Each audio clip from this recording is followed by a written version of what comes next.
आदाब दोस्तों, जय हिंद, जय गांधी देश।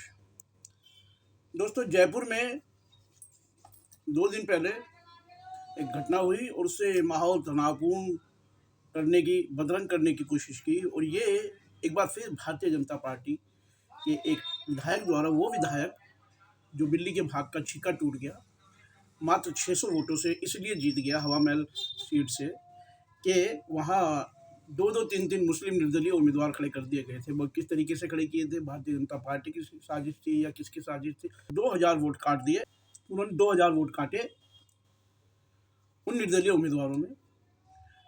और ये बाल मुकुंद आचार्य, जो कि 5वीं फेल बताए जाते हैं, 5वीं तक पढ़े हुए बताए जाते हैं, खैर शिक्षा की कोई बात नहीं होती, बात नहीं कर रहे, वो जीत गया। और उसके बाद पूरे जयपुर में एक तरीके से, तब से लेके, ये आचार्य कहते हैं अपने आप को, भगवा धारण करके रखते हैं। और जहाँ कहीं पहुँच जाते हैं जयपुर में, जैसे पूरे जयपुर का पट्टा इन्हें मिल गया हो, अधिकार इन्हें मिल गया हो हर जगह पहुँचने के लिए। मुस्लिम मोहल्लों में जाके मंदिर ढूंढते हैं ये, मुसलमानों की गोश्त की दुकानों पे पहुँचते हैं, कभी चिकन की दुकानें बंद करवाते हैं। आए दिन ये बवाल करते रहते हैं। इनका नाम भी वैसे वहाँ बवाली बाबा इनको कह दिया गया है। परसों एक बार फिर इन्होंने ये घटना की, चांदपोल के पास, गेट के पास, जो वहाँ एक दरगाह है 100-125 साल पुरानी, हजरत गुलाब शाह बाबा की।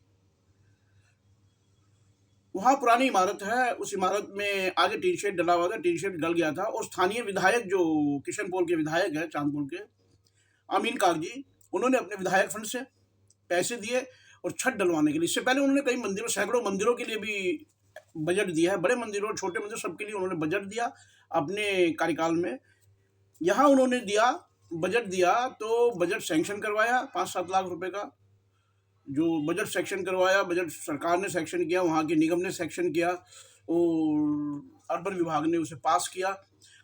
सब सरकारी काम हो रहा था। लेकिन यहाँ बवाली बाबा पहुँच गया और ये कहा कि अवैध निर्माण है, क्योंकि परकोटे के पास उन्होंने कहा कि ऐसा निर्माण नहीं हो सकता।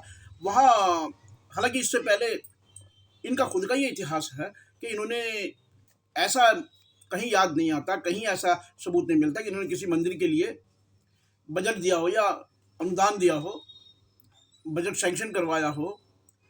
अमीन कागजी ने सैकड़ों गिनाए हैं और उनके बारे में ये कहा जाता है कि उन्होंने कई मंदिर बनवाए हैं, कई जो उन्होंने और काम किए हैं गैर समुदायों में भी। वो ये कहते हैं कि मैं सबका विधायक हूँ, जबकि ये आचार्य बाल मुकुंद सरेआम कहते हैं मैं हिंदुओं का विधायक हूँ। और ये मुसलमानों के मोहल्ले में जाके मुसलमानों को तकलीफ पहुंचाते हैं, उनके खिलाफ परेशानियां पैदा करते हैं। मुस्लिम दुकानदारों को परेशान करना, ये जो जल महल के पास रामगढ़ मोड़ पे शुरू जब जीत के आए थे, उसके दूसरे दिन इन्होंने हंगामा किया। MM खान की होटल के पहुंच गए थे, वहाँ बहुत हंगामा किया। उसके बाद रामगंज में पहुंचे। ये लगातार ये कंटिन्यू करते रहे। अभी भी परसों से ये बड़ा बवाल वहाँ हुआ है और अमीन कागजी ने बड़ा जबरदस्त जवाब दिया। देखिए, देख रहे हैं आप, प्रशासन आ गया, पुलिस आ गई, नगर निगम आ गया। वही नगर निगम जिसने एस्टिमेट पास किया, वेरीफाई किया, बजट सैंक्शन किया। और बजट सैंक्शन किया तो पूरा स्ट्रक्चर होता है, जगह की भी नोटिफिकेशन होती है, जगह की भी निशानदेही होती है, सब चीज़। दरगाह की छत के लिए बजट सैंक्शन किया हुआ, सरकारी बजट, उसके ऊपर रोक लगाने के लिए पुलिस आ गई, उसके रोक लगाने नगर निगम आ गया। भाई पहले कहाँ थे? जब बजट पास हुआ था तब कहाँ थे आप?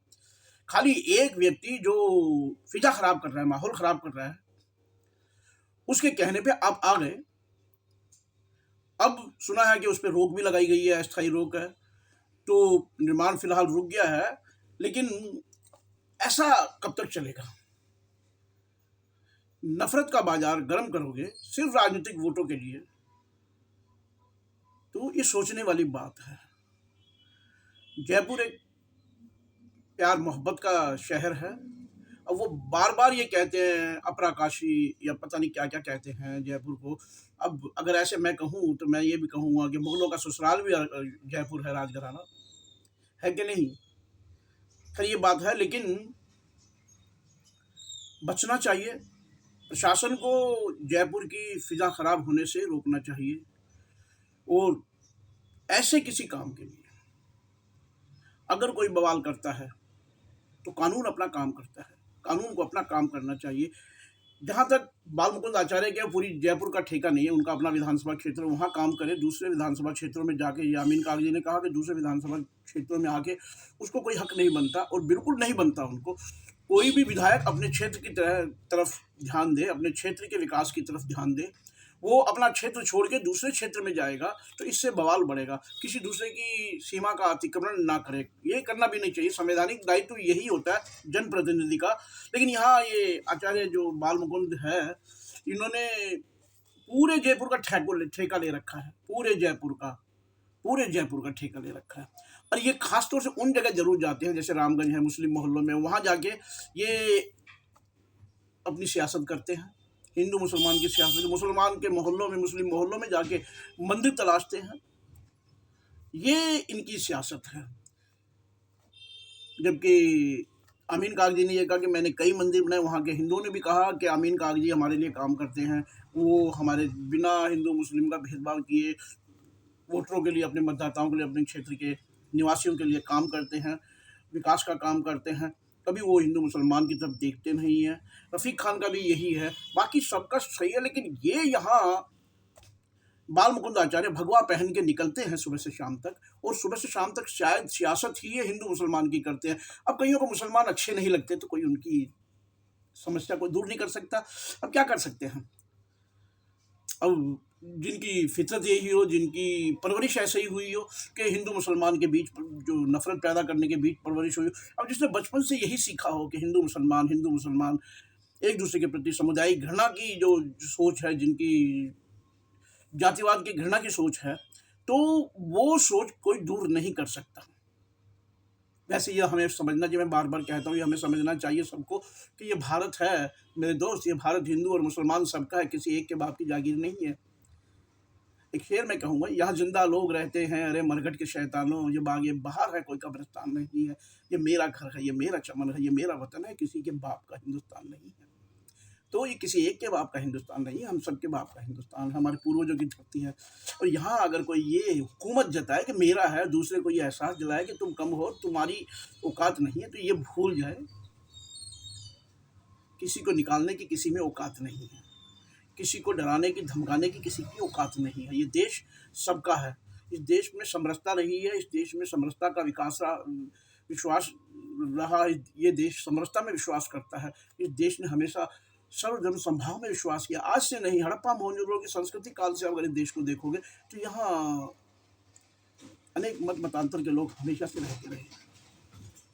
तो दोस्तों, सोचना जरूर है, आपको जरूर सोचना है कि माहौल बिगाड़ने के लिए जगह जगह ये निकल रहे हैं। आजकल तो ये बिल्कुल ट्रेंड बन गया है, जब से ये खुली छूट इनको मिली हुई है, ऐसा लगता है ना इनके खिलाफ कोई कार्रवाई करती है। हर छुटभैया आके टीवी पे छोटे छोटे यूट्यूबर्स के गांधी को गाली निकालेगा, नेहरू को गाली निकालेगा, इंदिरा जी को गाली निकालेगा, मुसलमानों के बारे में अलग आपत्तिजनक शब्द बोलेगा। अभी 2 दिन पहले आपने देखा था, हेमंत बिश्व शर्मा बिल्कुल नफरत की वजह उसने तो जेनोसाइड करने का ऐलान ही कर दिया। अब ऐसे मामले करोगे, ऐसी बातें करोगे, तो लोगों को फर्क यही पड़ेगा, वो यही करेंगे। वो ये सोचते हैं हमें पूरी हरी झंडी मिल गई है, लेकिन नाजीवाद की तरफ इस देश को ना ले जाया जाए। ये देश गांधी का देश है, ये देश गोडसे का देश न था, न है, न रहेगा। जय हिंद, जय गांधी देश।